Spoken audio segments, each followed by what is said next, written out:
আমাদের ঢাকা ৮ আসনে জাতীয় নির্বাচন করার জন্য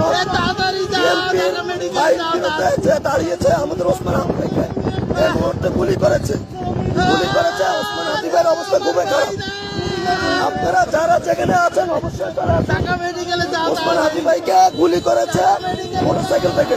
ওসমান হাদি ভাইকে নিয়ে আমরা ঢাকা মেডিকেল যাচ্ছি, সবাই একটু সতর্কতার সাথে আসুন। ভাইয়ের অবস্থা খুবই ভালো না, ভাইকে গুলি করা হয়েছে ঢাকা ৮ আসনে শুধু প্রতিদ্বন্দ্বিতা করে নির্বাচন করার কারণে ওসমান হাদি ভাইকে গুলি করেছে।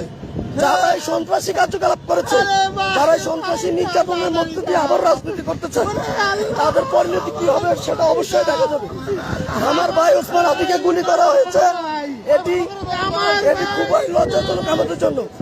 ঢাকা ৮ আসনে শুধু নির্বাচন করার জন্য যদি তাকে গুলিবিদ্ধ হতে হয়, একজন ওসমান হাদি যদি মারা যায়, এর দায় কে নিবে? অন্তর্বর্তী সরকার কি করে? অন্তর্বর্তী সরকারের কাজ কি? আমার ভাইকে যারা গুলি করেছে সেই সন্ত্রাসীদের রক্ত অবশ্যই নেওয়া হবে। এরা যারাই করুক, যে সন্ত্রাসরাই করুক, তাদের কি প্রয়োজন?